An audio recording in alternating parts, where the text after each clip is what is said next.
I was just wondering how long we've been doing this in our family.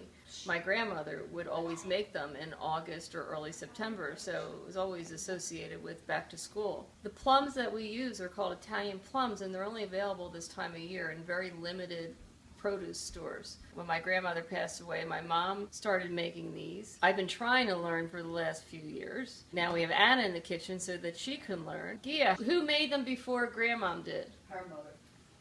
So my great-grandmother, Grandmom Slezak, made them. Your great-great-grandmother. And her mother before that had made them. So now we're talking well back. This started in Hungary. So this has been passed down for well over, I would say, 150 years in my family. So in this pot, we've boiled some water and added 5 potatoes that have been peeled and quartered. And you want to cook them until they're just slightly soft. In our crumbs pan, we have melted 1 stick of butter so far. We will probably be adding more as we go along. We have a measuring cup of 2 cups of breadcrumbs. It's 1 cup of breadcrumbs for each 1/4 cup of butter. So since we have put in a stick of butter, which is 1/2 cup, we're going to add 2 cups of breadcrumbs to the melted butter. And we're going to toast the breadcrumbs for a few minutes. Our potatoes have been boiled, so Ghia, our matriarch and leader, is pouring the potatoes into the drainer, where you can drain off all the excess water. The recipe, as I said, called for a cup of breadcrumbs for every 1/4 cup of butter. However, I want you to see this. Come closer. It looks very dry, and this is not meant to be dry at all. My back burner. So, this is where I digress from the actual recipe. You will be doing this probably quite often. I'm dropping in another 1/2 cup of butter to our 2 cups of breadcrumbs. So we'll see what happens after we get the butter melted. So as we're waiting for this butter to melt, which I can tell you is not going to be enough, and I'm going to add another stick soon, Ghia is mashing the potatoes in the sink. In a pot. In a pot. Which we're going to add to flour and egg, and I'll be kneading it, and then we will roll it out. Come over here and look at my crumbs. They are still very dry. So I'm going to add another 1/2 cup of butter to this. A lot of butter. The potatoes are mashed over in the pot. And in the meantime, Ghia has poured out 4 cups of all-purpose flour onto the counter. In the center of this, Ghia is going to start adding the mashed potatoes. So hard to believe, but we are going to add yet a 4th stick of butter. So I am up to 2 cups of butter for 2 cups of breadcrumbs. So into the 2 cups of breadcrumbs now is my 4th stick of butter. While we're waiting for the potatoes to cool over in our flour pile, we also had started boiling another pot of water, because when we're finished rolling out the potato dough with the plum inside, they will go right into boiling water. So we have a pot of boiling water ready to go. And next to the boiling water is Anna, who's been stirring our breadcrumbs. Remember, now we're up to 4 cups of butter along with 2 cups of breadcrumbs. And I want you to see the consistency, because now we have it exactly where we want it. We're going to have to sweeten this up because it doesn't really taste good yet. So we're going to start with 1½ cups of regular white granulated sugar and a little sprinkle or 2 of cinnamon. Potatoes and the flour together. We will add egg very shortly when they kind of get it all munched together. This is what our mixture of breadcrumbs, butter, and sugar now look like. And again, it's drying up. So once again, we're going to add a stick of butter. We're up to 5 sticks of butter. We are also going to add some sprinkles of cinnamon. So Anna, you can add the cinnamon while I'm adding more butter. Better to put less in and then add more than to overpower it. And how much you add is really depends on how much you like the flavor of cinnamon. I think we're getting close.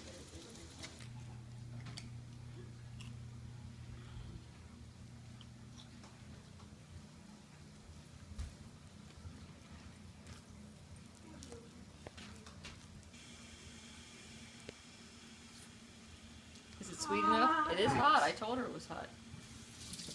Is it sweet enough? Okay. Anna says it's sweet enough. Now look and see in the pan how kind of, you can see the layer of butter kind of soaking on top. And that's okay. Or you want it to be a little bit wetter with butter, because usually we don't sit down and eat the whole pile of them, and when we go to reheat them, it's good to have that little bit of extra butter glaze like over top of each dumpling. So in this saucepan, recall that we have 2 cups of plain breadcrumbs, 5 sticks of butter, 1.5 cups of granulated sugar. I'm now going to add 1 more cup of granulated sugar. I'm now going to add 1/2 cup of sugar, which brings our sugar count up to a total of 3 cups. And notice it's still wet enough from the butter, so I don't think we're going to have to add any more butter at this point. Take it in sections and rolling it out to a fairly thin crust. And then we will cut it in 4-inch squares. And then we'll demonstrate how we'll do the plums. We're taking the plum, the whole plum. I may have not cut this big enough, but we'll see in a minute. About 1/2 teaspoon, it's cinnamon and sugar. Just fill the center of it. Good. Fold it in 4. Pinch it. And then roll it like a ball. It seals everything up. And there's what it looks like. And then that will be put into boiling water. Another stick of butter is going in. It's just a little dry. And as I said, these are usually reheated a lot as we eat them and share them with our friends.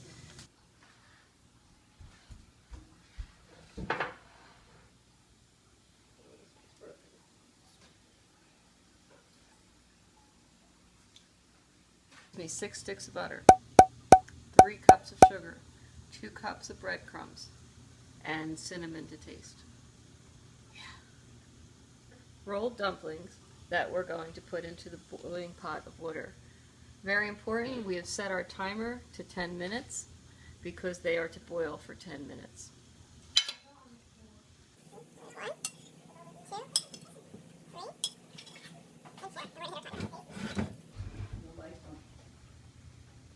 See, in 10.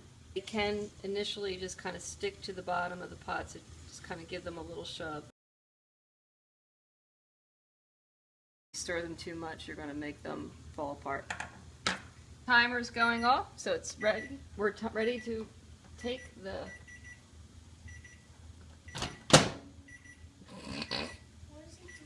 Stop. Wow. Okay, obviously I don't... There you go. Our timer is off, and we're ready to take our dumplings out of the boiling water. There was a little leakage on that one dumpling, and I can see some plum juice coming out, but that's okay. And it actually will end up flavoring the crumb mixture if that happens. But for the most part, these stayed intact pretty well, so Ghia did a good job rolling them out. Once they're in this pan of crumbs, we're going to just gently bathe them in the crumbs and butter mixture, and that's why I said this was important, to stay moist and add more butter. We have found other recipes online, and our recipe, I believe by far, adds much, much more butter and sugar, but they are just absolutely delicious. So after just not that much time, we have our finished product of multi-generational Hungarian dumplings, and we're now going to sample one. And I have to say, looking at the crumbs, I've maybe perhaps added just a wee bit too much butter. But you know what? This is what you can do. Go back to your pans. I have a lot of extra butter in my pan still right now. Just add more crumbs, more sugar, until all of it gets absorbed. It's just not a problem. Butter is never a problem. So now we're going to split this open and all sample it. More labor here.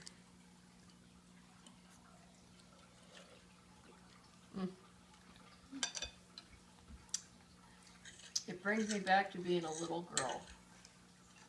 Like 2nd grade, right before school starts. It doesn't bring me anywhere. Just tastes good. Okay.